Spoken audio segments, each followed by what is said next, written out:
রাস্তায় দাঁড়িয়ে দাঁড়িয়ে পেপার বিক্রি করতেছি। এই যে পেপার নেন, পেপার। আজকে তাজা খবর। MS মাফিয়া কিং গতকাল রাতে এলাকার কমিশনারকে খুন করে একটা সিডি সাথে রেখে গেছে। এই যে ভাই, একটা পেপার দেন তো। এই নেন, 25 টাকা দেন। দেন।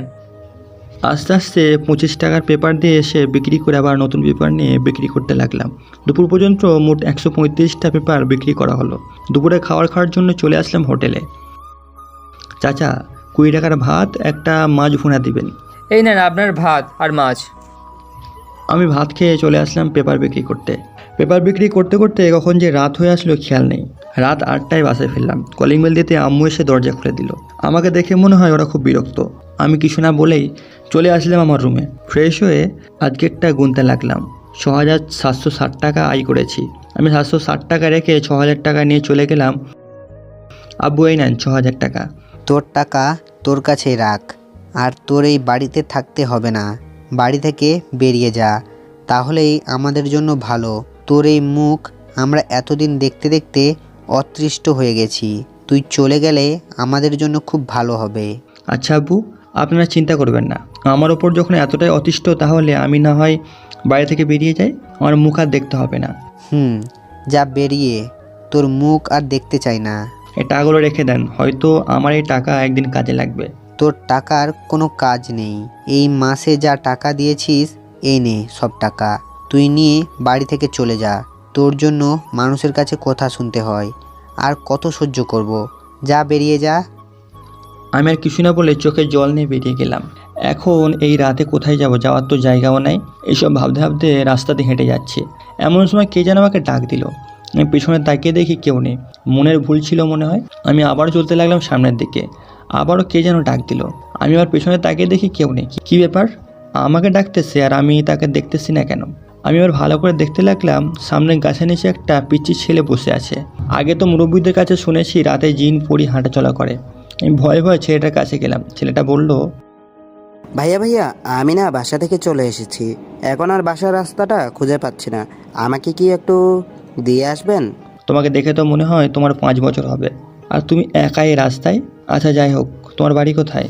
আমার বাড়ি হচ্ছে ঢাকা বিমানবন্দরের সাথে। আমার আব্বু একজন বিজনেসম্যান। আমাকে কি নিয়ে যাবেন ভাইয়া? এইখান থেকে তো অনেক দূরে। আচ্ছা চলো, তোমাকে দিয়ে আসি আগে। ধন্যবাদ ভাইয়া। আমি ছেলেটাকে নিয়ে চলে আসলাম স্টেশনে। টিকিট কাউন্টারের কাছে চলে আসলাম। ভাই, এখন কি ঢাকা যাবার ট্রেন আছে? ভাইয়া আছে, একটু পর আসবে। ঢাকা বিমানবন্দরে একটা টিকিট দেন তো। এই নেন 240 টাকা।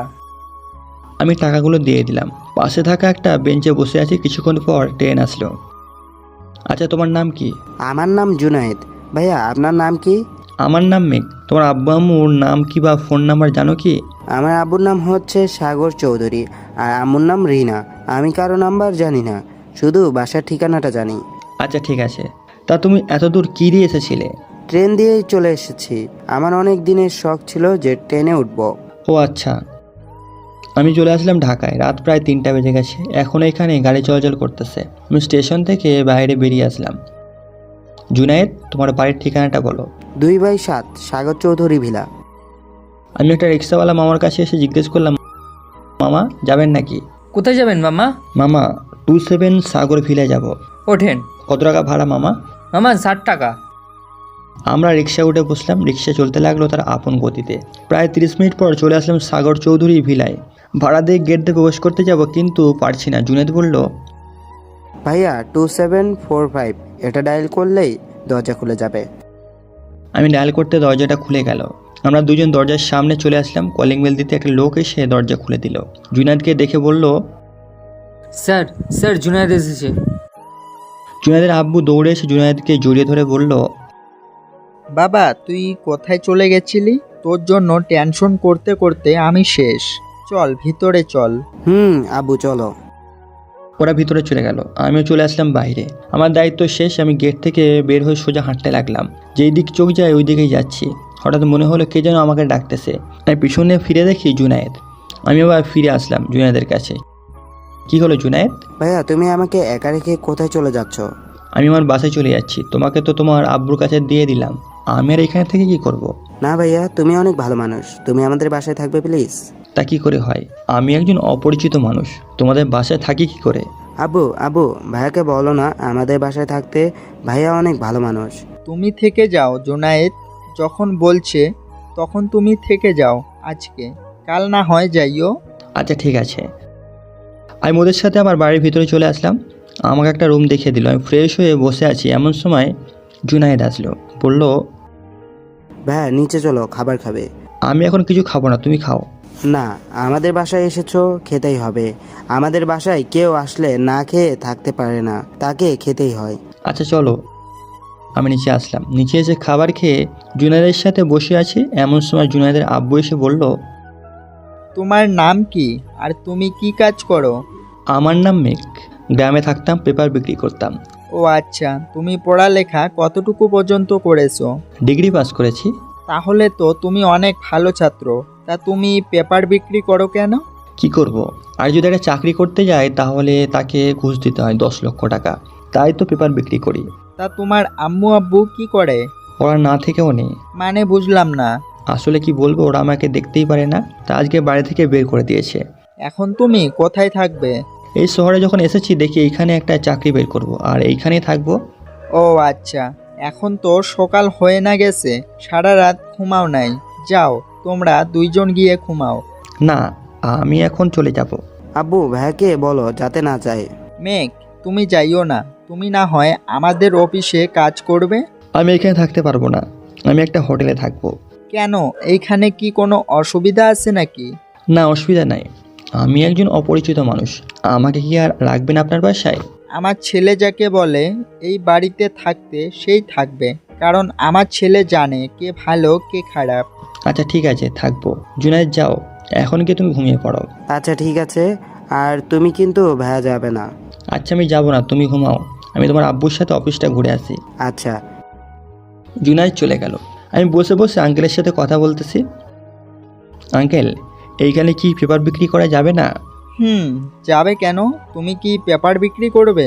এইখানে দেখতে চাই কেমন পেপার বিক্রি হয়। যদি ভালো বিক্রি হয় তাহলে পেপার বিক্রি করব, আর যদি বিক্রি কম হয় তাহলে একটা চাকরি করব। আচ্ছা চলো আমার সাথে, আমি তোমাকে একটা দোকান থেকে পেপার কিনে দেই। আমার পরিচিত দোকান ওটা। চলেন। আমরা হাঁটতে হাঁটতে চলে আসলাম পেপারের দোকানে। আঙ্কেল বলল, কিরে, কেমন আছিস বন্ধু? ভালো আছি, তুই কেমন আছিস? ভালো আছি। এই ছেলেটা আমার পরিচিত। এই ছেলেটা তোর কাছ থেকে প্রতিদিন পেপার নেবে, যদি ভালো টাকা ইনকাম হয়। আচ্ছা ঠিক আছে। আচ্ছা এখানে একটা পেপারের দাম কত? একটা পেপার 50 টাকা, 60 টাকা করে বিক্রি করতে পারবে, এর বেশিও বিক্রি করতে পারবে, এইখানে টাকা আয় বেশি। আচ্ছা আমাকে 60 পিস পেপার দেন, আগে 60টা বিক্রি করে দেখি কত করে হয়। এই নাও 60 টাকা, আগে বিক্রি করে আসো, তারপর না হয় টাকা দিও। আচ্ছা আঙ্কেল, দোয়া করবেন আমার জন্য। আমি চলে আসলাম মেন রোডে। আজকে তাজা খবর। এই মাস গ্যাংস্টার আজকেও একটা খুন করেছে। আর অনেক কিছু বললাম। 1 ঘন্টার মধ্যে দেখি সব পেপার বিক্রি হয়ে গেছে। আমি চলে আসলাম পেপারের দোকানে। সব টাকা গুনে দেখি 4000 টাকা। ভাইয়া, আপনাকে কত টাকা দিব 60টা পেপারের? আমাকে 400 টাকা দেবে, আর বাকিটা তুমি রেখে দাও। আরও নেবেন নাকি এখন? আরও 30 পিস দেন, টাকা রাতে এসে দিব। আচ্ছা ঠিক আছে, দিও। আমি 300 পিস পেপার নিয়ে প্রতিটা গাড়িতে উঠে উঠে বিক্রি করতে লাগলাম। দুপুরের মধ্যে বিক্রি করা শেষ হয়ে গেল। আমি একটা হোটেলে এসে ভাত আর মাংসের তরকারি খেয়ে নিলাম। যাক, আমাদের গ্রামের থেকে দেখা যায় এখানে ভালো বেশি। আজ থেকে এইখানে বিক্রি করব, এইসব ভাবতেছে আর হাঁটতেছে। এমন সময় কে যেন আমার শার্টের কলার টেনে ধরলো পেছন থেকে। আমি পিছনে তাকিয়ে দিয়ে কয়েকটা ছেলে দাঁড়িয়ে আছে। ভাইয়া, আমার শার্টের কলার ধরেছেন কেন? তোকে তো চেনা চেনা লাগে, কোথায় যেন দেখেছি। আমি তো পেপার বিক্রি করি, ওইখানে দেখে থাকবেন মনে হয়। পেপার তো বিক্রি করিস, তা আমি দেখেছি। এটা ছাড়াও তোকে যেন কোথায় দেখেছি লাগে। ও আচ্ছা, এখন তো ছাড়েন, লোকজন দেখতেছে। আরেকবার মনে পড়ুক, তারপর তোর খেলা দেখাবো। আমি চলে আসলাম বাসায়। কলিং বেল দিতে জুনায়েদ এসে দরজা খুলে দিল। ভাইয়া তুমি সারাদিন কোথায় ছিলে? একটা কাজে গেছিলাম, তাই হয়তো আসতে পারি নাই। ও আচ্ছা, ভিতরে আসো। আমি ভিতরে গিয়ে ফ্রেশ হয়ে বসে আছি, এমন সময় ফোনটা বেজে উঠলো। আমি তাকিয়ে দেখি শুভর ফোন। হ্যালো শুভ, বল। ভাই, আপনি ঢাকা এসেছেন আর এইসব বিক্রি করতেছেন কেন? আমি আর আগের রূপে ফিরে যেতে চাই না। যদি যেতে চাইতাম তাহলে আরও অনেক আগে যেতে পারতাম। ভাই, আপনি একটু ভেবে দেখুন, আমরা অনেকটা সমস্যায় আছি। আপনি না আসলে মনে হয় আমাদের গ্রুপটা ভেঙে যাবে। আর কতদিন আমরা একা একা কাজ করব? করতে থাক, আমি আর ফিরতেছি না সেই কালো জগতে। এই বলে ফোনটা কেটে দিলাম। ফোন কাটতে জুনায়েদ বলল, ভাইয়া কালো জগৎ মানে কি? কালো জগৎ এখন বুঝবে না, তুমি আরও বড় হও, তারপর বুঝবে কালো জগতের মানে কি। চলো খাবার খেয়ে নেই। আঙ্কেল কোথায়? আব্বু অফিসে আসবে সন্ধ্যায়। ও আচ্ছা। আমরা খাবার খেয়ে গল্প করতে লাগলাম। আচ্ছা জুনায়েদ, তোমার আব্বুকে তো দেখেছি, তোমার আম্মু কোথায়? আমার আম্মু না কি আকাশের তারা হয়ে গেছে, আব্বু বলেছে। ও আচ্ছা। আমরা বসে বসে গল্প করতেছি, এমন সময় কলিং বেল বেজে উঠলো। আমি গিয়ে দরজা খুলতেই সামনে থাকা মেয়েটিকে দেখে চমকে উঠলাম, কারণ সামনে ছিল লেডি মাফিয়া কিংয়ের লিডার জান্নাত। আমাকে দেখে জান্নাত বলল, তুমি এইখানে? আপনি এখানে কি করেন? আমার বাড়িতে আমি থাকবো না তো গরু ছাগল থাকবে? থাকতেও তো পারে। আমি আর কিছু না বলে জুনায়েদের কাছে চলে আসলাম। জান্নাত এসে বলল, আমার লক্ষ্মী ভাইটা কি করে? তোমার সাথে কোনো কথা নাই, তুমি খুব পচা। আমার মেঘ ভাইয়া খুব ভালো, আমাকে কত কিছু এনে দেয়। এই দেখো আমাকে আইসক্রিমও এনে দিয়েছে, তুমি খেয়ে ফেলবে তাই আমি লুকিয়ে লুকিয়ে খাচ্ছি। তোর মুখেরটা আমি খাবো না, তুই খা। আর আব্বু আসে না এখনো? না আসে নাই। আব্বুর তো এতক্ষণে এসে যাবার কথা। আচ্ছা তোরা থাক, আমি ফ্রেশ হয়ে আসছি। আচ্ছা যাও। জান্নাত চলে গেল। আমি আর জুনায়েদ বসে বসে টিভিতে কার্টুন দেখতে লাগলাম। কার্টুন দেখতে দেখতে কখন যে রাত হয়ে গেল খেয়াল নেই। জুনায়েদ বলল, ভাইয়া এখনো তো আব্বু আসে নাই, আব্বুর কিছু হয়ে যায় নাই তো? না কিছু হবে না, তোমার আপুকে গিয়ে বলো ফোন দিতে, দেখো কি বলে। আচ্ছা। আমি চলে আসলাম আমার রুমে, ফ্রেশ হয়ে বসে আছি। কিছুক্ষণ পর জান্নাত আসলো আর বলল, একটু যাবেন আব্বুকে নিয়ে আসতে? কোথায় আর অফিসের নাম কি? GR office. আচ্ছা আমি যাইতেছি। এই বলে চলে আসলাম নিচে। আঙ্কেলের গাড়ি দুইটা, একটা বাসায় ছিল আর একটা নিয়ে গেছে। আমি অফিসের সামনে এসে দেখি আঙ্কেল দাঁড়িয়ে আছে। আঙ্কেল এত সময় লাগলো কেন, আর আপনার গাড়ি কোথায়? আমার গাড়িটা নষ্ট হয়ে গেছে তাই যেতে পারি নাই, আর অফিসে একটু কাজ ছিল ওইটা করেছি। ও আচ্ছা, ওঠেন। হুম। আমি আঙ্কেলকে নিয়ে চলে আসলাম বাসায়। কলিং বেল দিতেই জান্নাত এসে দরজা খুলে দিল। আব্বু আজ এত রাত হলো কেন আসতে? কি করবো রে মা, অফিসে অনেক কাজ, ওইগুলো করেছি, আর গাড়িটাও নষ্ট হয়ে গেছে। ও আচ্ছা, যাও ফ্রেশ হয়ে আসো, আমি তোমাদের জন্য খাবার দিচ্ছি। আচ্ছা ঠিক আছে। আমিও চলে আসলাম আমার রুমে। ফ্রেশ হয়ে এসে খাওয়া দাওয়া করে বসে আছি। আঙ্কেল, আমি আমার রুমে চলে যাই। এইখানে কি ভালো লাগতেছে না নাকি? তা না, আমার ঘুম পাচ্ছে তাই বলছিলাম। আচ্ছা যাও তাহলে। আমি চলে আসলাম আমার রুমে। ফ্রেশ হয়ে এসে দেখি জান্নাত আমার রুমে। কি ব্যাপার, তুমি এইখানে? তোমার সাথে আমার কিছু কথা ছিল, যদি শুনতে। কি শুনবে বলো। তুমি আগের রূপে ফিরে আসো, সবাই তোমার জন্য অপেক্ষা করছে। গরিবের উপরে অনেক অত্যাচার হচ্ছে, তুমি নেই, কে দেখবে তাদের? তুমি আছো কিসের জন্য, তুমি দেখবে। দেখো আমি মাত্র কয়েক মাস হয়েছে এই মাফিয়া জগতে এসেছি, তুমি না থাকলে এই গ্যাংটা চলবে না। সেটা পরে ভেবে দেখবো। যখন খুব খারাপ অবস্থা হবে দেশের, তখন আমি আবার সেই অন্ধকার জগতে চলে যাব। এটা তোমার ব্যাপার, আমি আর কিছু বলবো না। যখন দেখবে তোমার গ্যাংয়ের লোক মারা যাচ্ছে তখন ঠিকই যাবে। জান্নাত চলে গেল। আমি শুয়ে শুয়ে ভাবতেছি কী করব। আবারও কি সেই কালো জগতে ফিরে যাব নাকি? একবার বেরিয়ে এসেছি, দেখি কি অবস্থা হয়। এসব ভাবতেছি এমন সময় শুভর ফোন। হ্যালো শুভ, বল। ভাই, রাব্বানি মারা গেছে একটু আগেই। আপনি কি আমাদের মেরে ফেলতে চান নাকি? কি বলছিস এইসব? রাব্বানি মারা গেল কি করে? আমাদের অন্য একটা মাফিয়া দল, ওই দলের লিডার ছিল রাব্বানি, আজ একটু আগেই মারা গেছে। আপনি যদি বলেন তাহলে আমরা সবাই গ্যাং ছেড়ে দেই। তাদের গ্যাং ছাড়তে হবে না, কাল আমি আবার কালো জগতে ফিরে যাব। সত্যি বলতেছেন ভাই? সত্যি বলতেছি। কাল আমি আবার আসবো সেই আগের রূপ নিয়ে, যাকে সবাই ভয় পায়। এই বলে ফোনটা কেটে দিলাম। ফোন কেটে ঘুমিয়ে পড়লাম। সকালে ঘুম থেকে উঠেই চলে আসলাম পেপারের দোকানে। চাচা, আজকের আপডেট কি জানেন? মাফিয়ার ডানাত রাব্বানি মারা গেছে আর নতুন খবর হচ্ছে সেই আগের ডেভিল কিং ফিরে আসতেছে। ও আচ্ছা, আজকে 500 পিস পেপার দিবেন, যদি বিক্রি হয় আবার এসে নিব। তোমার জন্য রেডি করে রাখছি। আর আজকের বড় বাজার একটা অনুষ্ঠান আছে, ওইখানে খানা বিক্রি করতে পারবে। এখন চলে যাও। আচ্ছা। আমি পেপার নিয়ে চলে আসলাম বাজারে। আসতেই দেখি আমাকে মানুষ ঘিরে ধরেছে পেপারের জন্য। তাই দামটা 60 থেকে 90 টাকা করে দিলাম। সব পেপার 1 ঘন্টার মধ্যে বিক্রি হয়ে গেছে। আমি এবার চলে আসলাম দোকানে, আরও 600 পেপার নিয়ে বাজারে চলে আসলাম। 400 পিস বিক্রি করার পর দেখি আর চলতেছে না, তাই চলে আসলাম গাড়িতে। ডেকে ডেকে পেপার বিক্রি করতেছি। এমন সময় পেছন থেকে আমার শার্টের কলার টেনে ধরলো। আমি পিছনে ফিরে দেখি একটা পিচ্চি ছেলে, দেখে মনে হয় 7 থেকে 8 বছর হবে। কিছু কি বলবা নাকি? ভাইয়া আমাকে 100 টাকা দিবেন? আমি আজ 3 দিন ধরে কিছু খাইনি। কেন? তোমার আব্বু আম্মু কোথায়? আব্বু আম্মু মারা গেছে। একটা দোকানে কাজ করতাম, ওইখানে অনেক টাকা পাই। টাকা চাওয়াতে আমাকে কাজ থেকে বের করে দেয়। আচ্ছা, তুমি আমার সাথে 10 মিনিট দাঁড়াও, আমি আর এই 30টা পেপার বিক্রি করে ফেলি। আচ্ছা ঠিক আছে। আমি পেপারগুলো বিক্রি করে ছেলেটাকে নিয়ে চলে আসলাম একটা হোটেলে। দুজনে খাবার খেয়ে বসে আছি। তুমি কোথায় কাজ করতে? আমাকে নিয়ে যেতে পারবে? এই তো সামনে একটা বড় বাজার আছে, ওইখানে কাজ করতাম। চলেন নিয়ে যাই। আমি ছেলেটার সাথে চলে আসলাম সেই দোকানে। আমাকে দেখে সে সবাই শাটার লাগিয়ে দিতেছে। সেটা দেখে ছেলেটা বলল, ভাইয়া আপনাকে দেখে শাটার বন্ধ করে দিচ্ছে কেন? এসব তুমি বুঝবে না কেন বন্ধ করে দিচ্ছে। কোন দোকানটা দেখাও তো। ওই যে লাল কালার শাটার লাগানো ওইটা। আমি দোকানের সামনে এসে দিলাম এক লাথি। শাটারের টিন ভেঙে গেছে। আশেপাশের মানুষ আমার দিকে অবাক দৃষ্টিতে তাকিয়ে আছে। আমি ওসব পাত্তা না দিয়ে দোকানের শাটার খুলে ভিতরে চলে আসলাম। মালিক দেখে আমাকে দেখে কাঁপতেছে। কিরে, এইভাবে কাঁপাকাঁপি করছিস কেন? ভাই, আপনি এখানে কেন এসেছেন? আপনাকে দেখে কে ভয় না পায়? আমাকে দেখে যখন ভয় পাস তাহলে এই ছেলেটার বেতন দিস নাই কেন?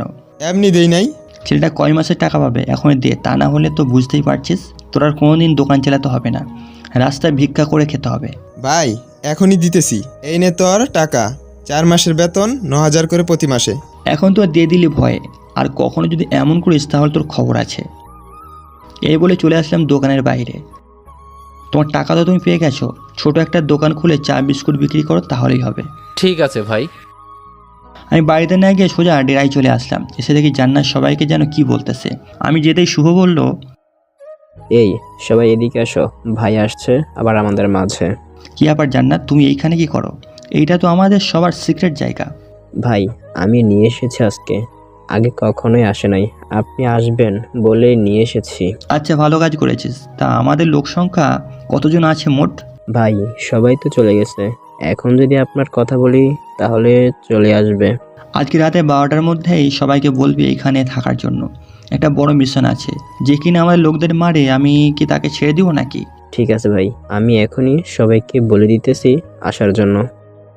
রাত প্রায় 11টা বাজে। আমি আমাদের ডেরায় বসে আছি, এমন সময় শুভ এসে বলল, ভাই সবাই রেডি হয়ে চলে আসছে এখনই।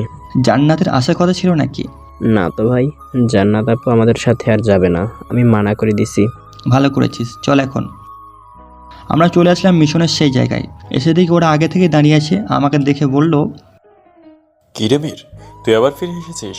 তোকে না একবার অনেক মেরেছিলাম, তারপর তো তুই গ্যাং ছেড়ে চলে গিয়েছিলে। আরে গুরু, তোকে তো আমি সেই দিনই মেরে ফেলতে পারতাম। আমার বোন তোদের কাছে বন্দি ছিল, তাই কিছু করি নাই। আজ দেখ তোদের কেমন অবস্থা করি। এই বলে গুরুর বুক বরাবর দিলাম এক লাথি। গুরু গিয়ে সামনে একটা গাছের সাথে ধাক্কা খায়। আমার গ্যাংয়ের লোকদের ইশারা করতে তারাও মারতে শুরু করে। গুরুর লোকদেরকে মেরে আত্মরা বানিয়ে ফেলেছে। এই শুভ, আমার বক্সটা আনতো। ভাই বলেন। আমি বক্সে কাটারটা বের করে গুরুর পায়ের আঙুল কেটে ফেললাম। কিরে গুরু, এখন কেমন লাগে? মাত্র তো একটা কেটেছি, এখন তো সবগুলো কাটবো। এতদিন তোদের কিচ্ছু বলে নাই, আজ থেকে আবার শুরু হবে অন্ধকার রাজার শাসন। এই বলে গুরুর পায়ের সব আঙুলগুলো কেটে ফেলে দিলাম পানিতে।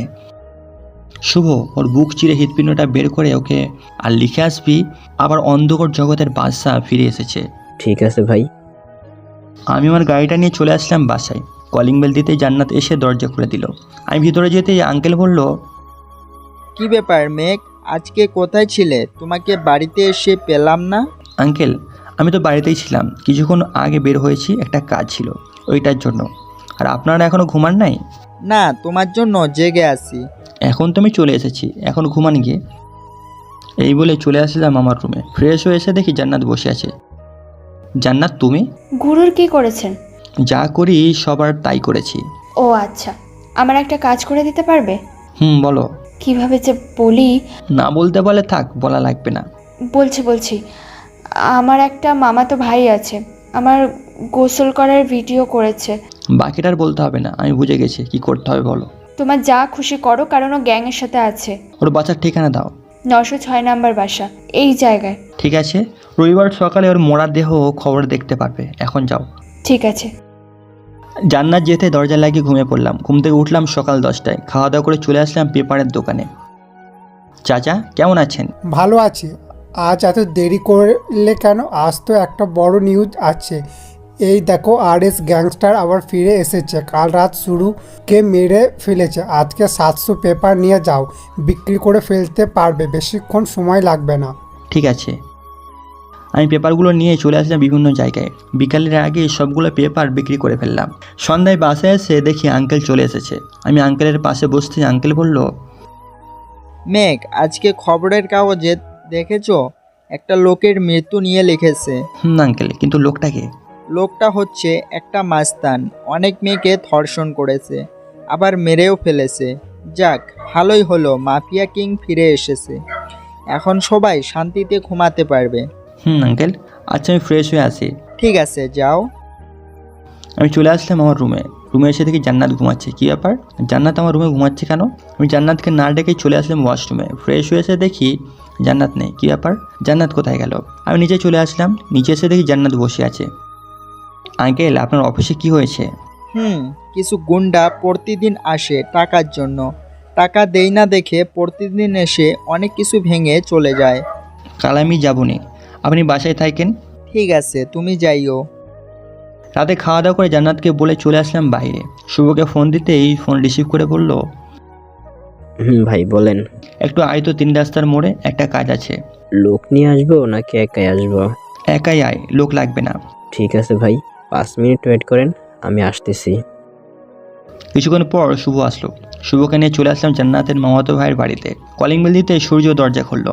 আমাকে দেখে যে পালিয়ে যেতে যাবে, শুভ তাকে ধরে গাড়িতে উঠিয়ে দেয়। আমি গাড়িতে উঠে পড়লাম। কি রে সূর্য, কেমন আছিস? অনেকদিন পর দেখা। ভাই, আপনি হঠাৎ এখানে? জান্নাত তো তোর মামাতো বোন, তাই না? ভাই, কেন? ওর নাকি তুই ভিডিও করেছিস। তাতে আপনার অসুবিধা কি? আমারই তো অসুবিধা।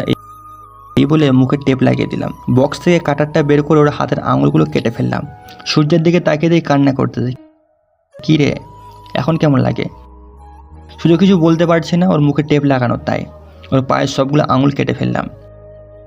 ভাই, একে আর মেরে কি করবেন? ও তো এমনিতেই শেষ হয়ে গেছে, আর মারার দরকার নেই।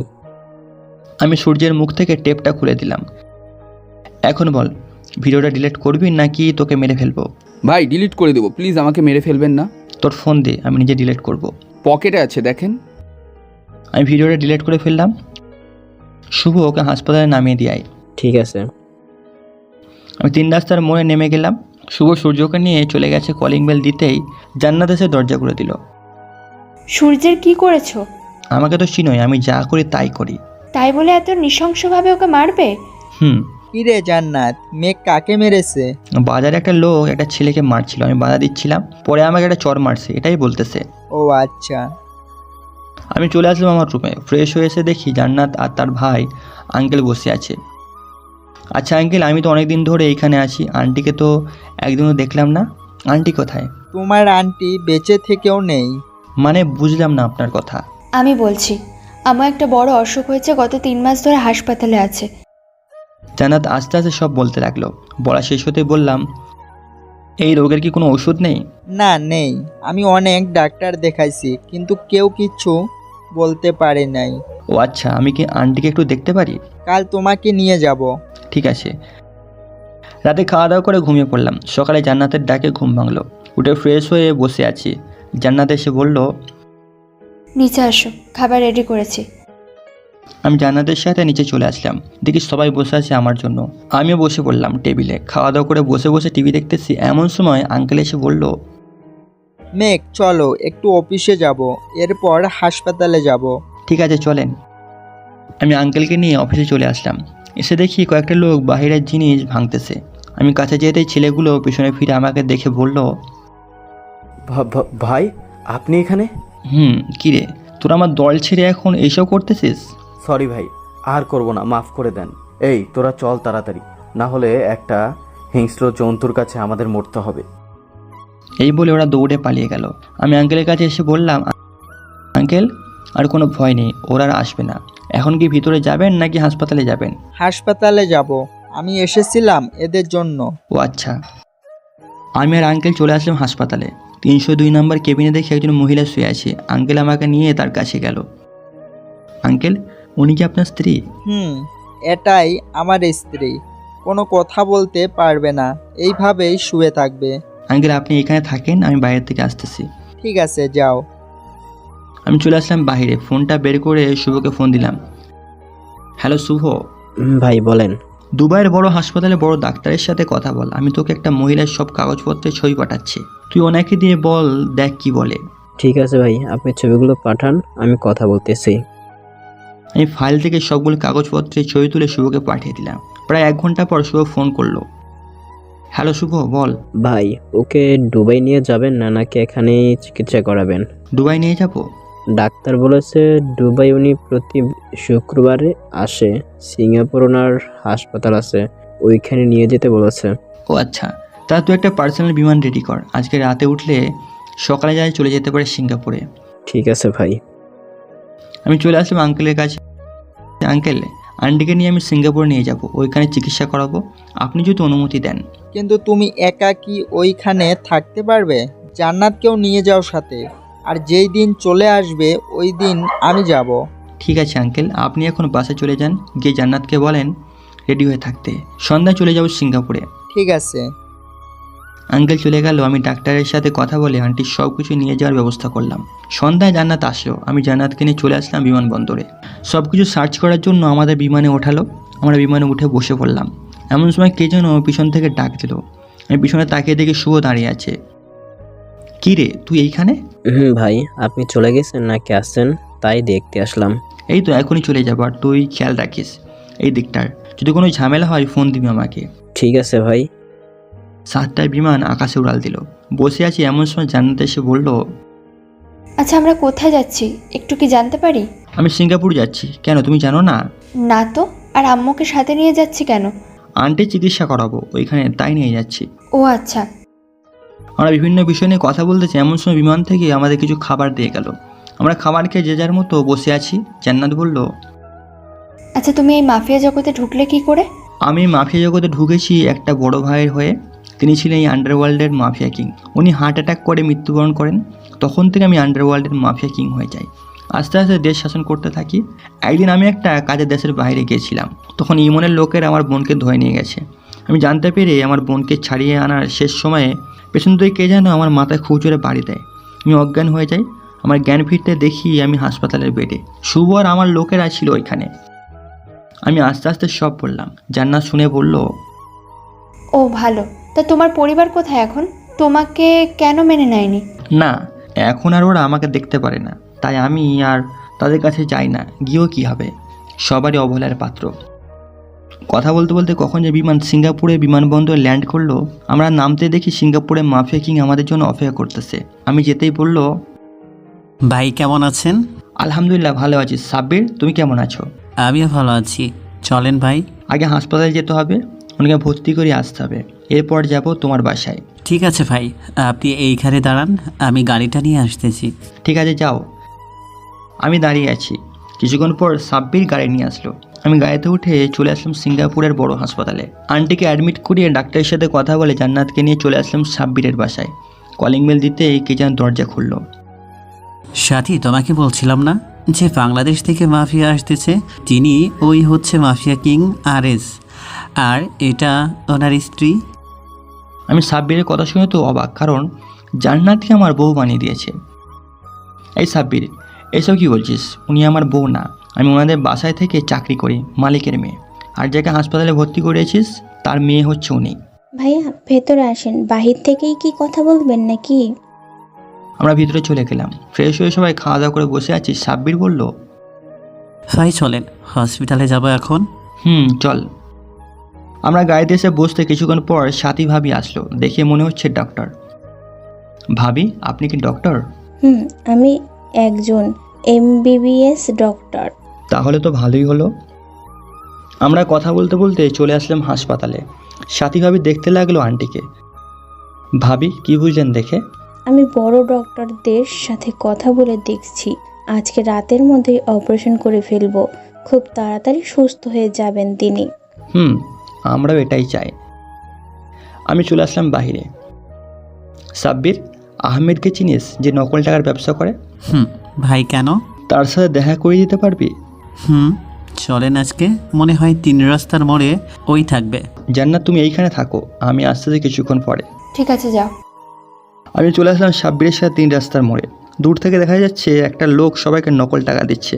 আমি মুখে মাস্ক লাগিয়ে নিলাম যাতে চিনতে না পারে। আমি আর সাব্বির সামনে যেতেই বলল, হ্যাঁ সাব্বির ভাই, আপনি এখানে? আর উনি কে? উনি তোর সাথে দেখা করতে এসেছে। কে ভাই তুমি? দেখি একটু মাস্কটা খোলো। আমি মাস্ক খুলতেই আহমেদ আমাকে দেখে ভয়ে আঁতকে উঠল। কিরে, কী দেখছিস এমন করে? তোর জন্য এখানে এসেছি। তুই আমার গ্যাংয়ের নামে সবার কাছে নকল টাকা দিয়ে আমার নাম দিয়েছিস, আর তোকে কি করব এখন বল। বাবা ভাই, আমাকে ছেড়ে দেন, আমি আর কখনো এমন কাজ করব না। এ কসম, আপনার পায়ে পড়ি, প্লিজ মাফ করে দেন। আমি আহমেদকে লাথি দিয়ে সরিয়ে দিলাম। শালা কুত্তার বাচ্চা, আমার খেয়ে আমার ক্ষতি করিস। এই বলে আহমেদের গলা চেপে ধরলাম। সাব্বির আমাকে ছাড়াবার চেষ্টা করতেছে কিন্তু পারতেছে না। সাব্বির ছাড়া আমাকে, ওকে মেরেই ফেলবো। ও ভেবেছে ওকে কিছু করতে পারবো না। ভাই এইখানে ভেজাল করা যাবে না, এইখানে আইন খুব খারাপ। ভুল কিছু করে আপনাকে জেলে ঢুকিয়ে দিবে, পরে সমস্যা হয়ে যাবে। আর তুই আমাকে জেলের ভয় দেখাস না? আমি জেল থেকে এসেছি। আমি যা মার খেয়েছি তুই তো মনে হয় কখনো খাস নাই, তাই জানিস না। ভাই, আমি কখনো খাই নাই, তাই বলতে পারি না যে কেমন মায়ের দেয়। একদিন গিয়ে দেখতে হবে কেমন মায়ের দেয়। চল এখন হাসপাতালে, ওইদিকে কি হচ্ছে ওটা তো জানি না। ভাই চলেন। আমরা চলে আসলাম হাসপাতালে। এসে দেখি জান্নাত বাইরে বসে আছে। জান্নাত বাইরে বসে আছো কেন? আন্টি কোথায়? আমাকে অপারেশন রুমে নিয়ে গেছে একটু আগে। ও আচ্ছা। আমি বসে বললাম জান্নাতের পাশে। প্রায় 4 ঘন্টা অপারেশন করার পর সাথীভাবে বের হয়ে বলল, আমার আম্মু এখন একদম সুস্থ আছে, আর এখন দেখা করা যাবে না, পরে দেখা করতে হবে। আর ভাইয়া আপনি আসেন একটু, আপনাকে কিছু ওষুধের নাম লিখে দেই, নিয়ে আসতে হবে নিচ থেকে। ঠিক আছে চলো। আমি সাথীর সাথে যেতে লাগলাম।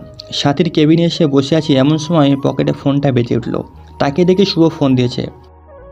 হ্যালো শুভ, বল। ভাই একটা মিশন আছে, রাতে আমরা ওইটা কমপ্লিট করে ফেলি। ঠিক আছে, আর সাবধানে করবি যাতে কারো ক্ষতি না হয়। ঠিক আছে। সাথী এসে কিছু ওষুধ লিখে দিল। আমি ওষুধগুলো এনে দিলাম নার্সের কাছে, ওরা ঠিক সময় খাইয়ে দিবে। আমি চলে আসলাম বাইরে। এসে দেখি সাব্বির বসে বসে জান্নাতের সাথে কথা বলতেছে। জান্নাত এখন কি বাসে চলে যাবে নাকি এখানে থাকবে? এখানে থেকে কি করব? আর আম্মুকে তো দেখেছি, আবার না হয় কাল থাকবো সারাদিন। ঠিক আছে তাহলে চলো। এই বলে আমরা চলে আসলাম সাব্বিরের বাসায়। দুপুর লাঞ্চ করে শুয়ে আছি, কখন যে ঘুমিয়ে গেছি খেয়াল নেই। ঘুম থেকে উঠলাম বিকাল 5টায়। উঠে ফ্রেশ হয়ে চলে আসলাম ছাদে। এসে দেখি সাব্বিরের সাথে দোলনায় বসে আছে। ওদের ডিস্টার্ব না করে চলে আসলাম নিচে। এসে দেখি খুব সুন্দর একটা ফুলের বাগান, অনেকগুলো ফুল আসে। আমি একটা ফুল ছিঁড়তে সাথী বলল, ভাইয়া এই ফুলগুলো ছিঁড়বেন না, আমার মেয়ে লাগিয়েছে, যদি এসে দেখে ফুল ছিঁড়া তাহলে খুব বকাঝকা করবে। আচ্ছা ঠিক আছে, ছিঁড়ব না। এই বলে চলে আসলাম আমার রুমে। এসে দেখি জান্নাত বসে বসে কার সাথে যেন কথা বলতেছে। কি ব্যাপার জান্নাত, কার সাথে কথা বলতেছো? কার সাথে না, আব্বু ফোন দিয়েছিল, আব্বুর সাথে কথা বললাম। আব্বু কাল আসছে এখানে। আসুক, সমস্যা নাই। এই বলে আমি বেলকনিতে চলে আসলাম। বেলকনিতে দাঁড়িয়ে পুরো এলাকাটা দেখা যায়, কারণ এলাকাটা খুব ছোট। আমি ফোনে ছবি তুলে নিলাম। সন্ধ্যায় সাব্বিরের সাথে বাইরে ঘুরতে বের হলাম। দেখতে দেখতে পুরো এলাকা ঘুরে ফেললাম। সামনের দিকে একটা মেলা আছে। সাব্বির এইখানে রাখিস তো, কিছু কিনবো ওদের জন্য। ঠিক আছে ভাই। সাব্বির গাড়িটা সাইড করে রেখে দিল। আমিও চলে আসলাম মেলার ভিতরে। অনেক কিছু কিনে নিয়ে চলে আসলাম বাসায়। কলিং বেল দিতে জান্নাত এসে দরজা খুলে দিল। এতগুলো জিনিস দেখে বলল, এগুলো কার জন্য এনেছো? তোমাদের জন্যই তো আনছি, আর কার জন্য আনবো? ও আচ্ছা। ওরা খুলে দেখতে লাগলো। আমি ফ্রেশ হয়ে নিচে চলে আসলাম। ভাই কেমন হয়েছে এইগুলো? খুব সুন্দর। আচ্ছা সবগুলো দুইটা দুইটা করে কেন? একটা আপনার আর একটা জান্নাতের। ও আচ্ছা। আমি আর কিছু বললাম না, বসে বসে টিভি দেখতেছি। কিছুক্ষণ পর খাবার খাওয়ার জন্য ডাকতে লাগলো। আমরা খাবার খেয়ে চলে আসলাম সোফায়, বসে বসে টিভি দেখতেছি। এমন সময় একটা খবর শুনে খুব অবাক হলাম, কারণ দেশের টপ বিজনেসম্যান সাইফুল চৌধুরী অসুস্থ আছেন অনেক দিন ধরে। কোনো ডাক্তারই কোনো কিছু করতে পারছে না। আমি সাথে সাথে শুভকে ফোন দিলাম। হ্যালো শুভ। ভাই বলেন। আমার বাড়িতে কি দেখবি আব্বু খুব অসুস্থ নাকি? অসুস্থ থাকলে হাসপাতালে ভর্তি করে দিয়ে আসবি। ঠিক আছে ভাই, আমি এখনই যাচ্ছি। বসে বসে চা খাচ্ছি আর টিভি দেখতেছি।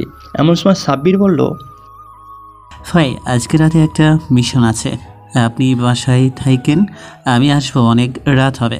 ভাবি কি তোর সব কিছু জানে? আমি ওর সব কিছু জানি।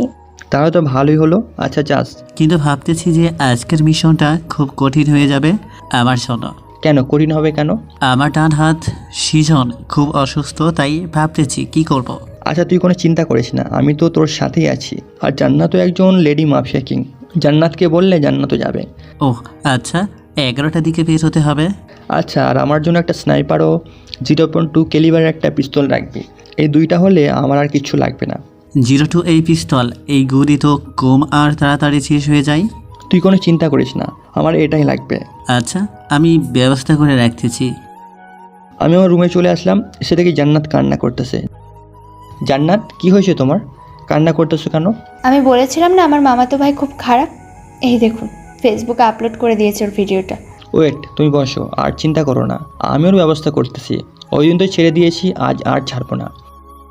এই বলে শুভকে ফোন দিলাম। হ্যালো শুভ। ভাই বলেন। সূর্যকে আমাদের ডেরায় এনে এমন যন্ত্রণা দিয়ে মারবি যাতে আফসোস করে। ভাই কেন, কী হয়েছে আবার? পরে বলবো তোকে, যা বলছি তাই কর। ঠিক আছে, আমি যাচ্ছি এখনই। আমি নিজে চলে আসলাম। এই সাব্বির, তোর ল্যাপটপটা দে তো, যেটাতে হ্যাকিং করা যায় ওইটা। এই নে, আর কি করবি এখন? পরে বলবো। এই বলে আমি চলে আসলাম জান্নাতের কাছে। জান্নাত, তোমার মামাতো ভাইয়ের ফোন নাম্বারটা বলো তো। 01977578676, এটাই ওর নাম্বার। আমি নাম্বারটা ল্যাপটপে নিয়ে ওর পুরো ফোনটা হ্যাক করে ফেলি, সব ডিলিট করে দিলাম, ফেসবুক আইডি ফিউজ করে দিয়েছি। এই দেখো জান্নাত, আর কখনো তোমায় কিছু বলতে পারবে না কেউ। জান্নাত আমাকে জড়িয়ে ধরলো, বুকের ভিতরে যেন কেমন করে উঠলো। আমি জান্নাতকে ছাড়িয়ে বললাম, তুমি এখন ঘুমাও, আমি আসতেছি একটু পর। না এখন ঘুমাবো না। সাথী আপু কোথায়? নিচে যাও, যাও তুমি, আর সাব্বিরকে বলবে একটু উপরে আসতে, কিছু কথা আছে ওর সাথে। ঠিক আছে। আমি ফ্রেশ হয়ে বসে আছি, এমন সময় সাব্বির আসলো। কি রে, কি করবি বলবি বলে? এখানে বস, তোকে কিছু পিক দেখাই, ওইগুলো বলতে পারবি কার পিক? চেষ্টা করব। আমি ওর ফোনটা বের করে ছবিগুলো দেখাতে লাগলাম। কয়েকটা ছবি দেখানোর পর সাব্বির বলল, আরে এটা তো আমার ডান হাত সৃজন, তোর কাছে ওর ছবি কি করে আসলো? ভালো করে দেখে বলতো এটা সৃজন নাকি? আরে এটাই সৃজন। আমি আমার লোকদের চিনতে পারবো না কেন? সৃজন নারী পাচারকারীর সাথে যুক্ত আছে, তুই তো মনে হয় তাও জানিস না। কি বলছিস এইসব? সৃজন খুব ভালো ছেলে, আমি জানি। এই দেখ, গত পরশুদিন আমার কাছ থেকে পালিয়ে গিয়েছে, তার ভিডিও অনেক চেষ্টা করেছিলাম কিন্তু ধরতে পারি নাই। আচ্ছা, ওর ব্যবস্থা আমি করব। আজকের মিশনটা শেষ কর, আসি, তারপর না হয় ওর ব্যবস্থা করব। ঠিক আছে। রাতে খাওয়া দাওয়া করে চলে আসলাম মিশনে। আমার প্রিয় 2টা গান আমার সাথে আছে, মানে আমি সেফ। কিছুক্ষণ পর গাড়ি হর্নের শব্দ শোনা গেল। আমি স্নাইপার দিয়ে দেখতে লাগলাম গাড়ি আসতেছে কিনা। যা করা চলে এসেছে। আমি গাছের উপর থেকে স্নাইপার থেকে গুলি করলাম চাকায়, গাড়ি উল্টে নদীতে পড়ে গেল। পিছনে সব গাড়ি থেমে গেল। আমি এক এক করে সবার হাতে, বুকে, মাথায় গুলি করতে লাগলাম। সাব্বির আর তার গ্যাংয়ের কোনো দরকার নেই, একাই আমি যথেষ্ট। প্রায় 30 মিনিটের মধ্যে 100 জনের লাশ মাটিতে ফেলে দিলাম। আমার ভয়ঙ্কর রূপ দেখে সাব্বির অবাক হয়ে হাঁ করে তাকিয়ে আছে। কিরে সাব্বির, এমনভাবে হাঁ করে তাকিয়ে আছিস কেন? তো কি করব, তুই তো একাই 100 জনকে মেরে ফেলেছিস, আমরা তো কিছুই করতে পারলাম না। আমি যতক্ষণ আসি ততক্ষণ পর্যন্ত কোনো ভয় নেই তোর। এখন ওদের কি করবি কর, আমি গাড়িতে গেলাম। ঠিক আছে যা, আমি আসতেছি একটু পর ওদের ব্যবস্থা করে। ঠিক আছে। আমি গাড়িতে উঠে পড়লাম। কিছুক্ষণ পর সাব্বির আসলো। আমরা গাড়ি ড্রাইভ করে চলে আসলাম বাসায়। কলিং বেল দিতে সাথী ভাবি এসে দরজা খুলে দিল। ভাবি, আপনারা এখনো ঘুমান নাই? তোমার ভাইকে জড়িয়ে না ধরলে ঘুম হয় না আমার। উনি রাত 3টায় আসলেও আমি ওনার জন্য অপেক্ষা করি। ও আচ্ছা, ভালো তো। তা বেবি কবে হবে? আমরা কি সুখবর পাবো না? খুব শীঘ্রই জানাবো, আর কয়েকটা দিন থাকো। ঠিক আছে, দেখি আমার ভাবি আমার ভাইকে ছেলে উপহার দেয় কি না মেয়ে উপহার দেয়। তোমারও তো বিয়ের বয়স হয়ে গেছে, তুমিও বিয়ে করে ফেলো, তাহলে তো হয়। আমাকে আবার কে বিয়ে করবে? আশেপাশে ভালো করে তাকিয়ে দেখলেই হয়, একজন মানুষ তোমার জন্য অপেক্ষা করে। তা সেই মানুষটা কি ভাবি? বলবো কেন, তুমি বের করে নিতে পারো না? আচ্ছা, বের করে নিবনে। আর ঘুমাতে যান, অনেক রাত হয়েছে। ডার্লিং চলো আমরা ঘুমোতে যাই। সাথী ভাবের কথায় সবাই হেসে দিল। আমি আমার রুমে চলে আসলাম। সবাই সবার রুমে চলে গেল। ঘুম আসতেছে না, তাই বারান্দায় বসে আছি। এমন সময় মনে হলো কেউ আমার রুমে এসেছে। আমি পেছনে তাকিয়ে দেখি কেউ নেই। বারান্দায় চেয়ারে বসে কখন যে ঘুমিয়ে গেছি খেয়াল নেই। ঘুম থেকে উঠলাম সকালে। সাব্বিরের ডাকে ঘুম ভাঙলো। উঠে ফ্রেশ হয়ে নিচে চলে আসলাম। নিচে এসে দেখি আঙ্কেলও চলে এসেছে। আঙ্কেল, আপনি কখন আসলেন? এই তো একটু আগে আসলাম, তোমার কথা জিজ্ঞাসা করেছিলাম, ওরা বলল তুমি বলে ঘুমাচ্ছ। ও আচ্ছা। এইভাবে কেটে গেল একটি মাস। আন্টি এখন সুস্থ আছে। আঙ্কেল, আজ তাহলে ফ্লাইট ঠিক করে ফেলি, যাতে সকালেই বাড়িতে থাকতে পারি। তা তো ঠিক আছে, কিন্তু হাসপাতালের বিল কত আসলো? ওইটা নিয়ে আপনাকে চিন্তা করতে হবে না, আমি দিয়ে দিচ্ছি। তুমি এত টাকা কোথায় থেকে পেলে? বলবো নি কোথা থেকে পেয়েছি। সকালে খাওয়া দাওয়া করে সারাদিন ঘুরলাম সবাই। সন্ধ্যায় চলে আসলাম বিমানবন্দরে। শর্ট চেক আপ করতে আমরা চলে আসলাম বিমানে। জান্নাত আর আমার সিট একসাথে পড়েছে, আন্টি আর আঙ্কেলের সিট একসাথে পড়েছে। আমি সিটে বসে আছি। জান্নাত বলল, মেঘ, তোমার সাথে কিছু কথা ছিল। কি কথা বলো? আমি তোমাকে ভালোবাসি। তুমি আমার সাথে মজা করতেছো তাই না? না, আমি তোমার সাথে মজা করছি না। তুমি যেদিন গ্যাং ছেড়ে দিয়েছিলে ওই দিন থেকে তোমার সব কিছু অনুসরণ করে আমি তোমার গ্যাংটা চালিয়ে এসেছি। আমি তোমাকে খুব ভালোবাসি। প্লিজ মেঘ, আমাকে আপন করে নাও তোমার। দেখো জান্নাত, এটা কখনোই হয় না। আমি পারবো না। যদি তোমার আব্বু আম্মু রাজি থাকে তাহলে আমি বিয়ে করব তোমাকে। আর আমি ভালোবাসায় বিশ্বাস করি না। তাহলে আমি আব্বুর সাথে কথা বলি আমাদের বিয়ের ব্যাপারে। আমি যেদিন বলবো বলতে ওই দিন বলবা। ঠিক আছে।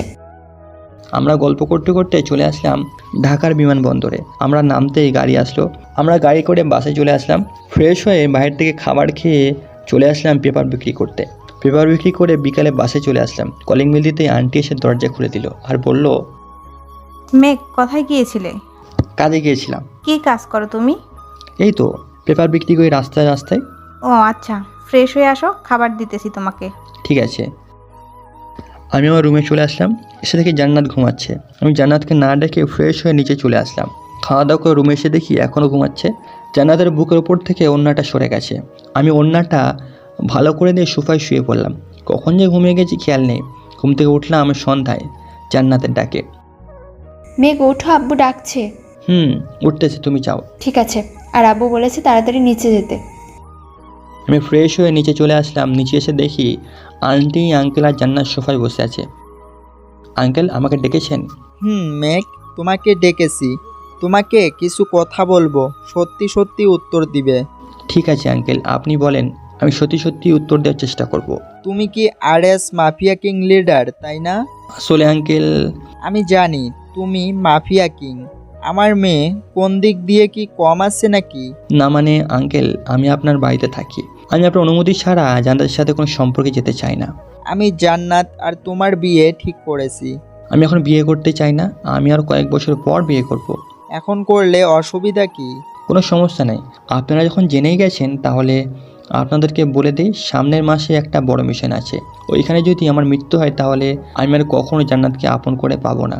তাই বলতেছি, যদি মরেও যায় আফসোস নেই। এইসব বলো না, আমার মেয়ে কষ্ট পাবে। আমি জান্নাতের দিকে তাকিয়ে দেখি ছলছল চোখে তাকিয়ে আছে, মনে হয় এখনই কান্না করে দিবে। আমি বাইরে চলে আসলাম। 3 রাস্তায় মোড়ে এসে বসে আছি। এমন সময় শুভর ফোন। ভাই, আজকে একটা মিশন আছে, আসতে পারবেন নাকি? আসতে পারবো। কখন মিশন হবে বল? রাত 2টায় মিশন হবে। ঠিক আছে, আমি চলে যাব, তোরা ওইখানে থাকিস। ঠিক আছে। আমি চা খেয়ে চলে আসলাম বাসায়। কলিং বেল দিতে জান্নাত এসে দরজা খুলে দিল। কিছু না বলেই চলে গেল। আমি দরজা লাগিয়ে চলে আসলাম আমার রুমে। শুয়ে আছি, এমন সময় জান্নাত আসলো আর বলল, আব্বু ডাকছে আপনাকে। এইদিকে আসো, তোমার সাথে কথা আছে। কি কথা বলুন, আমি শুনতে পারছি। কাছে আসতে বলেছি। জান্নাত আমার কাছে আসতে জান্নাতকে জড়িয়ে ধরলাম। আরে পাগলি, তুমি থাকতে আমার কোনো কিছুই হবে না। হঠাৎ কারো কাশির শব্দে আমার ঘোর কাটলো। আমি তাড়াতাড়ি করে জান্নাতকে ছেড়ে দিলাম। সামনে তাকিয়ে দেখি আন্টি দাঁড়িয়ে আছে। মেঘ, তোমাকে ডাকছে, যাও তো একটু নিচে। আন্টি, যাচ্ছি, আপনি যান। জান্নাত, তুইও আয়। আমি আর জান্নাত নিচে চলে গেলাম। আঙ্কেল বলল, মেঘ, আমরা তোমাদের বাসায় যাব ভাবতেছি, তুমি কি বলো? আঙ্কেল, আমি আর কি বলবো? আমি যদি এখন বাসায় যাই তাহলে হয়তো আবার বাড়ি থেকে বের করে দিতে পারে। ওইটা পরে দেখা যাবে, কাল যাব, ঠিক আছে? আচ্ছা ঠিক আছে। রাতে খাওয়া দাওয়া করে বিছানায় শুয়ে আছি, এমন সময় জান্নাত আসলো। আমার পাশে বসে বলল, আজকে তো মিশন আছে, কখন যাবে? এই তো একটু পর যাব, তুমি গিয়ে ঘুমাও। না, ঘুমাবো না, তোমার সাথে গল্প করব। আমার সাথে কি গল্প করবে? আমি তো কোনো গল্প করতে পারি না। তোমার করতে হবে না, আমি করব। আচ্ছা বলো। আমি আর জান্নাত বসে বসে গল্প করতে লাগলাম। প্রায় 2 ঘন্টা পর শুভর ফোন। হ্যালো শুভ, বল। ভাই, এখনই চলে আসেন, আমরা বেরিয়ে পড়েছি। ঠিক আছে, আমি এখনই আসতেছি। জান্নাত, আমার যেতে হবে। তুমি না গেলে হয় না? না, আমি না গেলে হয় না। ওদেরকে তো আর আমি বিপদে ফেলতে পারি না, আমার যেতেই হবে। আচ্ছা ঠিক আছে, ভালো করে যেও। আমি চলে আসলাম মিশনে। এসে দেখি ওরা সবাই মিশন শুরু করে দিয়েছে। আমি গাড়ি থেকে স্নাইপারটা বের করে গুলি করতে লাগলাম পেছন থেকে। প্রায় 1 ঘন্টা মিশন শেষ করে সবাই বসে আছি। হঠাৎ শুভর চোখে দেখতে পেলাম পিছন থেকে কে যেন গুলি করবে। আমি পিছনে ফিরে লোকটার কপাল বরাবর গুলি করে দিলাম। লোকটা মাটির সাথে গড়াগড়ি খাচ্ছে। ভাই, ওদের কি করব? ওরা তো সব মরে গেছে। কি আর করবো, কবর দিয়ে দিব, এছাড়া তো আর অন্য কিছু উপায় নেই। ভাই। সবাইকে কবর দিয়ে চলে আসলাম বাসায়। আস্তে আস্তে সকাল 6টা বেজে গেছে। কলিং বেল দিতেই জান্নাত এসে দরজা খুলে দিল। আজ এত দেরি হলো কেন? একটা কাজ করেছিলাম, তাই দেরি হয়েছে। ও আচ্ছা, যা ফ্রেশ হয়ে আসো, খাবার দিচ্ছি। ঠিক আছে। আমি ফ্রেশ হয়ে খাওয়া দাওয়া করে আবার রুমে চলে গেলাম। শুয়ে শুয়ে গান শুনতেছি, কখন যে ঘুমিয়ে গেলাম খেয়াল নেই। ঘুম থেকে উঠলাম দুপুরে জান্নাতের ডাকে, ঘুম ভাঙলো। ফ্রেশ হয়ে নিচে চলে আসলাম। নিচে এসে দেখি সবাই বসে বসে গল্প করতেছে। আমি যেতেই আঙ্কেল বলল, মেঘ, এইখান থেকে কতক্ষণ লাগবে তোমাদের বাসায় যেতে? এই তো আঙ্কেল, 2 থেকে 3 ঘন্টা। ও আচ্ছা, তো খাওয়া দাওয়া করে নাও, এরপর যাব। ঠিক আছে। আমি খাওয়া দাওয়া করে রেডি হয়ে নিলাম। রেডি হয়ে চলে আসলাম বাইরে। গাড়িটা হালকা পরিষ্কার করে গাড়িতে বসে পড়লাম। কিছুক্ষণ পর ওরা আসলো। আমি গাড়ি স্টার্ট দিয়ে গাড়ি চালাতে লাগলাম। প্রায় 2 ঘন্টা পর বাড়ির সামনে আসলাম। গাড়ি থেকে নেমে দেখি বাড়িটা আরও অনেক সুন্দর করেছে। যাই হোক, আমি গেট খুলে ভিতরে চলে গেলাম। কলিং বেল দিতে একটা মেয়ে এসে দরজা খুলে দিল। আমাকে দেখে তোতলাতে তোতলাতে বলল, ভাই তুমি? রে, কেমন আছিস মেঘলা? ভালো আছি, তুমি কেমন আছো? আমিও ভালো আছি। ভিতরে যেতে দিবি না? ভেতরে আসো। গাড়িতে গিয়ে দেখ কিছু লোক আছে, ওদের নিয়ে আয়। আমি আব্বুর রুমে যাই। ঠিক আছে, যাও। আমি চলে আসলাম আব্বু আম্মুর রুমের সামনে। আব্বু আম্মুকে বলল, আমার ছেলেটা কি এতটাই স্বার্থপর হয়ে গেছে? আমাদেরকে কি একটু মনে পড়ে না নাকি? আমি তো রাগে বলেছিলাম যে বাড়ি ছেড়ে চলে যেতে, তাই বলে সত্যি সত্যি চলে যাবে? আজ 4টি বছর হয়ে গেল, আমার ছেলেকে এখনো দেখি না।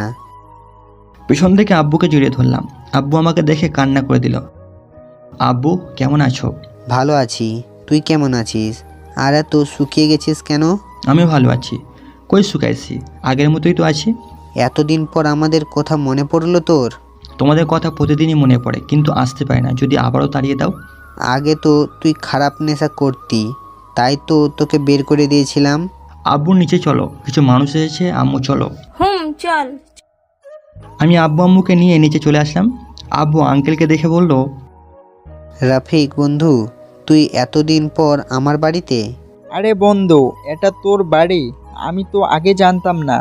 আর মেঘ তোর ছেলে? মেঘ আমার ছেলে। তা এতদিন পর আসলি আবার না বলে? আমি তো এসেছিলাম তোর ছেলের সাথে আমার মেয়ের বিয়ে দিতে। আগে জানলে তো ওইখান থেকেই বিয়ে দিয়ে নিয়ে চলে আসতাম। তোর মেয়ে কোথায়? দেখছি না তো। তোর মেয়ের সাথে ওর রুমে গেছে। ও আচ্ছা। আব্বু তোমরা বসো, আমি বাজার থেকে আসতেছি। আচ্ছা, যা। আমি বাজার থেকে চলে আসলাম। গরুর মাংস, মুরগি, মাছ সব কিছু নিয়ে চলে আসলাম বাড়িতে। আম্মু, মেঘ লাইনে যা রান্না করবি ভালো করে। আমি আবার কোন দিন খারাপ রান্না করেছিলাম? আম্মু তোমাকে বলি নাই, তোমার মেয়েকে বলেছি। আসতে না আসতেই আবার ঝগড়া লেগে গেলি। কি যে করি তোদের 2 ভাই বোনকে নিয়ে। কিছু করতে হবে না, মেঘলার জন্য ছেলে দেখেছি, তার সাথেই বিয়ে দিব। তোমার পছন্দে আমি বিয়েও করব, না দেখে নিও। আচ্ছা, দেখা যাবে। আমি চলে আসলাম আমার রুমে। আজ অনেক দিন পর আমার রুমে এসেছি। পুরো ঘরটা আগের মতোই আছে। যাই হোক, বিছানায় শুয়ে আছি, এমন সময় জান্নাত আসলো। আমি ঘুমের অভিনয় করে দেখি জান্নাত আমার সাথে কী করে। আমি চোখ বুঝে শুয়ে আছি, জান্নাত দরজা লাগিয়ে দিয়ে আমার কাছে আসলো। দেখতেছি আমি ঘুমিয়ে গেছি নাকি জাগনা আছি। জান্নাত আমার ঠোঁট জোড়া কামড়ে ধরলো। আমি ব্যথায় চিৎকার দিতে পারছি না, কি করব। জান্নাতকে জড়িয়ে ধরে আমি নিচে ফেলে দিয়ে তার ঠোঁট জোড়া আমার দখলে করে নিলাম। প্রায় 10 মিনিট পর জান্নাত আমাকে ধাক্কা দিয়ে ছুড়ে দিল। বলল, এই তুমি কি রাক্ষস নাকি? এভাবে কেউ কামড় দেয় ঠোঁট চষে? তো কীভাবে তো ঠোঁট চষে আমি তো জানি না, তা বললে তো জানতাম। এদিকে আসো, আমি দেখাচ্ছি কিভাবে চষে। আমি জান্নাতের কাছে যেতেই জান্নাত ঠোঁট জোড়া তার দখলে করে নিল। আমি আর কিছুই করছি না, জান্নাত সে নিজেই চুষে চুষে খাচ্ছে। হঠাৎ ফোনের রিংটোন আমার ধ্যান ভাঙলো। তাকিয়ে দেখি শুভ ফোন দিয়েছে। কিরে শুভ, হঠাৎ এই সময় ফোন? ভাই, আমাদের একজন লোক অ্যাক্সিডেন্ট করেছে, তাকে হাসপাতালে ভর্তি করিয়েছি। তো চিকিৎসা কর, আমি আস্তে আস্তে 2-3 লেগে যাবে। 10 লক্ষ টাকা চাইতেছে। আমার কাছে 2 লক্ষ টাকা আছে, বাকি টাকা কোথায় থেকে পাবো? তুই চিকিৎসা করতে বল, আমি টাকা পাঠাচ্ছি এখনই। ঠিক আছে ভাই। আমি ফোন কেটে শুভর অ্যাকাউন্টে 12 লক্ষ টাকা পাঠিয়ে দিলাম। জান্নাত বলল, কি হয়েছে? আমাদের গ্যাংয়ের একজন লোক অ্যাক্সিডেন্ট করেছে, তাকে হাসপাতালে ভর্তি করেছি, টাকা লাগবে তাই টাকা দিচ্ছি। ও আচ্ছা, আমি এখন নিচে যাই, পরে আসবো আবার। আরেকটা দিয়ে যাও। আর না, অনেক খেয়েছো লিপস্টিক, বেশি খেলে গ্যাস্ট্রিক হয়ে যাবে পেটে। আমি এতক্ষণ খেয়াল করি নাই যে জান্নাতের ঠোঁটে লিপস্টিক ছিল। চলে আসলাম ওয়াশরুমে, ফ্রেশ হয়ে নিচে চলে আসলাম। আজকে অনেকদিন পর আম্মুর হাতে রান্না খাবার গন্ধ পেয়েছি, আর ওদিকে আব্বু তার বন্ধুকে পেয়ে কী করবে বুঝে উঠতে পারছে না। আমি আব্বুর কাছে যেতেই আব্বু বলল, ভালো একটা কাজ করেছিস, আমার বন্ধুকে আমার কাছে ফিরিয়ে দিয়েছিস আর তার মেয়েকে তোর করে নিয়েছিস। আব্বু আমাদের অফিসে কি অবস্থা? ভালোই, এক তো মেঘলায় দেখাশোনা করে, আমি বেশি যাই না। ও আচ্ছা, মেয়েরা তো বড় হয়ে গেছে, বিয়ে দিতে হবে না? আপু, ভাগে কিছু বলবা, আমাকে এইসব কথা বলো কেন? মেঘ চুপ করে থাকতো, তুই মেঘলাকে বিয়ে দিব তো কালকেই ছেলে দেখিস তো ভালো দেখে একটা। আজ অনেক দিন পর আব্বুর মুখে এমন হাসি দেখলাম। আব্বু আম্মু খুশি তো আমি খুশি। রাতে খাওয়া দাওয়া করে ছাদে চলে আসলাম। ছাদে বসে আছি, এমন সময় মেঘলা আর জান্নাত আসলো। কি রে তোরা এইখানে? কেন আসতে পারি না নাকি? পারবি না কেন, আসতে পারবি। আমি যে চলে যেতে যাবো এমন সময় মেঘলা বলল, ভাইয়া কোথায় যাচ্ছ? নিচে চলে যাচ্ছি, তোরা থাক। কেন, আমরা এসেছি বলে তুমি নিচে চলে যাচ্ছ, তাই না? আচ্ছা তুমি থাকো, আমরা চলে যাই। আরে না, ওয়াশরুমে যাবো তাই চলে যাচ্ছি। ও আচ্ছা, যাও তাহলে। আমি চলে আসলাম নিচে, রুমে শুয়ে আছি। কিছুক্ষণ পর আব্বু আসলো আর বলল, কি রে তুই এই অন্ধকার ঘরে শুয়ে আছিস কেন? নিচে আয়, তোর সাথে কথা আছে।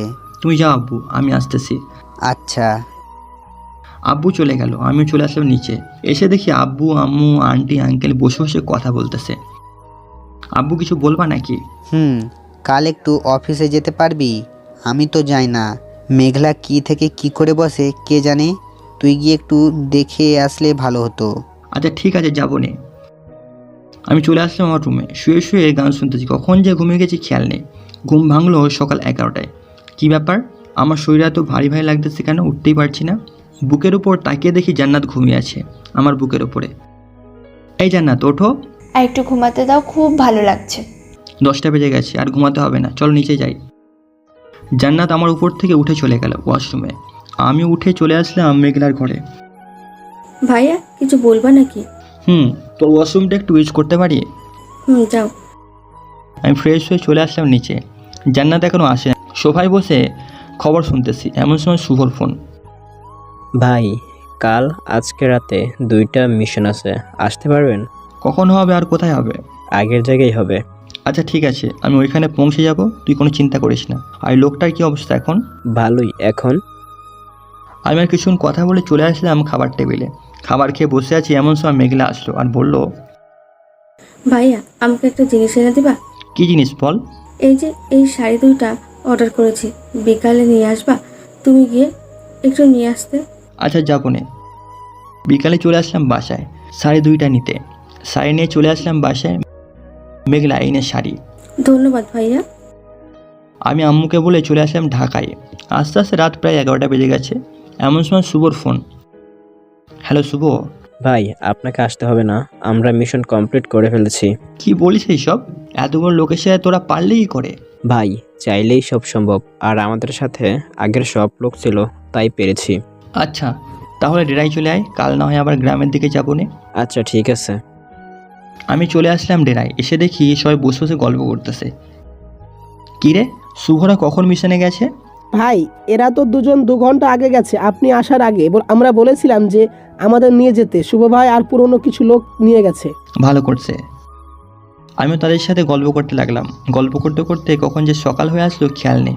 আমি শুভর কাছে বিদায় নিয়ে চলে আসলাম বাসায়। আস্তে আস্তে সকাল 9টা বেজে গেছে।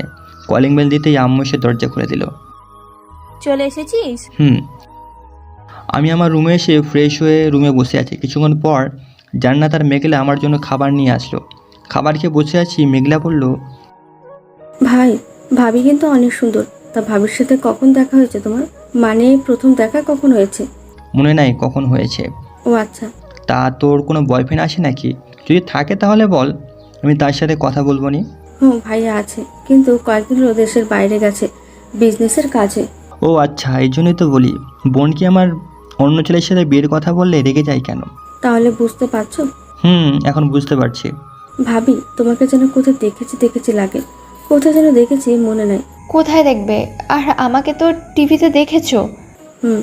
এখন মনে পড়েছে তোমাকে টিভিতে দেখেছি। ভালো করেছো। তোমরা দুইজন এখন যাও, আমি একটু ঘুমাই। সারা রাত কী করেছেন? এখন ঘুমাবেন যে? তুমি জানো না কি করেছে? জানি তো। তাহলে জিজ্ঞাসা করো কেন? ওরা দুজন চলে গেল, আমি শুয়ে আছি, কখন যে ঘুমিয়ে গেছি খেয়াল নেই। ঘুম ভাঙলো বিকাল 3টায়। উঠে ফ্রেশ হয়ে নিচে চলে আসলাম, খাওয়া দাওয়া করে বসে আছি।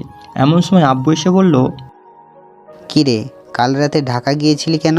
এমনি গিয়েছি আব্বু, একটা কাজ ছিল। ও আচ্ছা, এই নে 10,000 টাকা, গোস্ত নিয়ে আসবি। অতিথি এসেছে, তাদের তো সেবা যত্ন করতে হবে। তুই যদি লবণ মরিচ দিয়ে খেতে পারিস তাহলে আমি পারবো না কেন? তুইও পারবি, আমি জানি। আব্বু চলো, 2-3 দিনের জন্য সবাই কোথাও ঘুরতে যায়। কোথায় যাবি বল? চলো কক্সবাজার থেকে ঘুরে আসি। আচ্ছা, কাল যাব, আজকে একটু কাজে আছে। ও আচ্ছা। আমি আব্বুর সাথে কথা বলতে যাই, এমন সব মেঘলা এসে বলল, ভাইয়া, তোমাকে কে জানি ফোন দিয়েছে, শুভ নাম করে। ফোনটা আমার কাছে দে। এই নাও তোমার ফোন। এই ফোনটা পকেটে রেখে দিলাম। সোফা থেকে উঠে আম্মুর কাছে চলে গেলাম। আম্মু, কি রান্না করতেছো? তেমন কিছু না, ওই তো মুরগি ভাজতেছি সবার জন্য। তোর আব্বু বলেছিল ভাজার জন্য। তাহলে ফুচকা নিয়ে আসি 2-3 প্যাকেট, সব যখন বানাবো এটাও বানিয়ে ফেলো। কাল তো আবার যেতে হবে কক্সবাজার। রাতে বানাবো নে, বিকেলে এনে রাখিস। ঠিক আছে। আমি এক টুকরো ভাজা মাংস নিয়ে চলে আসলাম আমার রুমে। এসে দেখি জান্নাত কার সাথে যেন কথা বলতেছে। জান্নাত, কার সাথে কথা বলো? শুভ ফোন দিয়েছে, তোমাকে অনেকগুলো ফোন দিয়েছে, দেখো তো। এই ফোনটা বের করে দেখি শুভর অনেকগুলো মিস কল। এই নাও, শুভর সাথে কথা বলো। কিরে শুভ, হঠাৎ এতগুলো ফোন দিলি যে? ভাই, কালকে রাতে কক্সবাজারে জঙ্গি হামলা হবে, আমাদের যেতে হবে ওইখানে। কাল আমরা যাইতেছি পুরো টিম নিয়ে, চলে যাও ওইখানে। হোটেল ভাড়া আমি দিব নে। ঠিক আছে ভাই, আমরা আজকেই চলে যাব। আমি চলে আসলাম নিচে, খুব ক্ষুধাও লাগছে। আম্মু, কিছু কি রান্না হয়েছে নাকি? এই নে, এইগুলো খা, ভাত রান্না করলেই শেষ। আমি বাটি নিয়ে চলে আসলাম আব্বুর কাছে। আব্বু, খাবে নাকি? আম্মুর হাতে বানানো প্রিয় জিনিস, যেটা তুমি সব থেকে বেশি পছন্দ করো, ওইটাই। ও আচ্ছা, ভালো করেছিস, খা ভালো করে। কি ব্যাপার, আজকে আব্বুর কোনো রেসপন্স নেই কেন? আব্বু আজকে কোনো কিছু বললো না? তোর আগেই তো আমি খেয়ে ফেলেছি, তুই এখন আমাকে লোভ দেখালে কিছুই হবে না।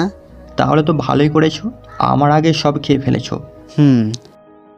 আমি আমার রুমে চলে আসলাম। এসে দেখি জান্নাত আর মেঘলা বসে আছে।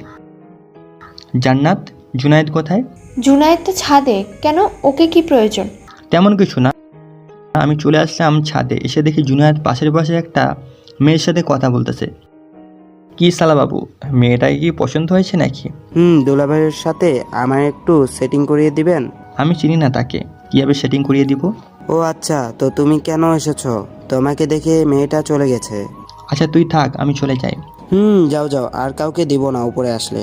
ঠিক আছে, এখনও তো দুধের দাঁত পড়ে নাই আর প্রেম করা শুরু করে দিয়েছিস। এখন যাও। আমি চলে আসলাম আমার রুমে, ফ্রেশ হয়ে নিচে চলে আসলাম। খাওয়া দাওয়া করে বসে আছি, এমন সময় আব্বু এসে বলল, মেঘ চল, রাতের খাবার খেয়ে কক্সবাজারের দিকে রওনা দিয়ে দেবো নে। তোমরা যা বুঝো আব্বু, আমি কিছু জানি না। আচ্ছা ঠিক আছে, আমি তোকে রাতে জানাবো। সন্ধ্যায় বাজার থেকে ফুচকা নিয়ে চলে আসলাম বাসায়। কলিং বেল দিতেই আম্মু সে দরজা খুলে দিয়ে বলল, তুই যখন ফুচকা এনেছিস, এইসব কখন করব? তোর আব্বুরা বলে 11টার দিকে রওনা দেবে। আব্বু যখন যাবে তখনই সবাই যাবে, ওরা বাদ থাকবে কেন? তাহলে রাত 11টা অবধি এটাই ফাইনাল সিদ্ধান্ত, তাই না? এটাই ফাইনাল সিদ্ধান্ত। আমি ফুচকাগুলো দিয়ে আমার রুমে চলে আসলাম। এসে দেখি ওরা বসে আছে। এই মেঘলা, জান্নাত, ফুচকা এনেছি, যাও আম্মুর সাথে গিয়ে বানাও। কি ফুচকা? আজ অনেকদিন পরে খাবো ফুচকা। এই বলে ওরা দৌড়ে চলে গেল। আমি বসে আছি, ওরা দৌড়ে চলে গেল। আমি ফ্রেশ হয়ে নিচে এসে দেখি সবাই খাওয়া দাওয়া শুরু করেছে। আমি ফুচকা এনেছি আর আমার জন্যই কেউ ফুচকা রাখে নাই। এই নাও, আমার তরফ থেকে একটা ফুচকা তোমাকে গিফট দিলাম, আমাদের জন্য কষ্ট করে ফুচকা আনার জন্য। আর ধন্যবাদ দিতে হবে না, আমি 2টা ফুচকা খেয়ে চলে আসলাম আমার রুমে। আমি ব্যাগটা গুছিয়ে রেখে দিলাম। কিছুক্ষণ পর চলে আসলাম নিচে। রাত প্রায় 11টা। আমরা সবাই রেডি হয়ে গাড়িতে বসে পড়লাম। গাড়ি ড্রাইভ করতেছি, আব্বু আম্মু সবাই গল্প করতেছে। রাত প্রায় 3টা, সবাই ঘুমিয়ে হাঁ করে আছে। আমি ড্রাইভ করে চলে আসলাম কক্সবাজার। আস্তে আস্তে ভোর 5টা বেজে গেছে। আমি আর দেরি না করে চলে গেলাম হোটেলে। অনলাইনে সিট বুক করা ছিল, তাই আর খুঁজতে হয় নাই। আমি চলে আসলাম আমার কেবিনে, ফ্রেশ হয়ে শুয়ে পড়লাম। কখন যে ঘুমিয়ে গেছি খেয়াল নেই।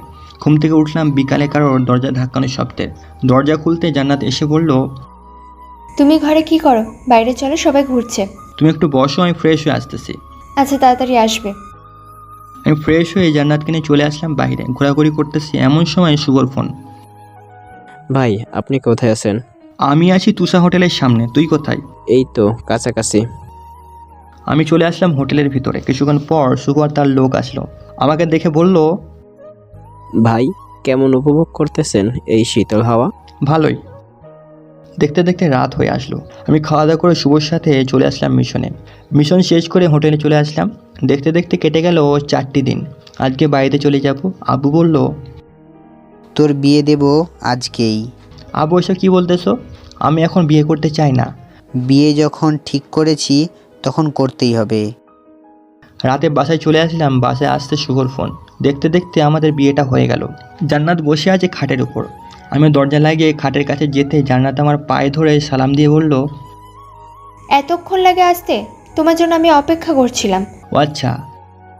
আমি আর জান্নাত নামাজ পড়ে আসলাম খাটে। জান্নাত, এই নাও তোমার পাওনা টাকা। এটা তোমার কাছে রেখে দাও, আমার লাগবে না। আমি জান্নাতের কপালে চুমু দিতেই জান্নাত আমাকে তার বুকের সাথে চেপে ধরে বলল, অনেক দিনের ইচ্ছে আজ পূর্ণ হলো। অনেক দিন পর তোমাকে আপন করে পেলাম। এখন কি তোমাকে আদর করার অনুমতি দিবেন নাকি তাও দিবে না? ওয়েট, একটু পর আমি আসছি। জান্নাত যেন কি নিয়ে আসলো। আমি বসে আছি, জান্নাত আমার কাছে এসে কানে কানে বলল, এখন আদর করতে পারো, বাধা দেব না। আমি আস্তে আস্তে জান্নাতের শরীরের সাথে মিশে গেলাম। বাকিটা ইতিহাস হয়ে থাক। আবার দেখা হবে অন্য কোনো গল্পে। সবাই ভালো থাকবেন, সুস্থ থাকবেন, আর আমাদের ইমোস্টরি চ্যানেলের পাশে থাকবেন। যারা গল্পটি এতক্ষণ ধরে শুনেছেন সবাইকে মনের গভীর স্থল থেকে ধন্যবাদ।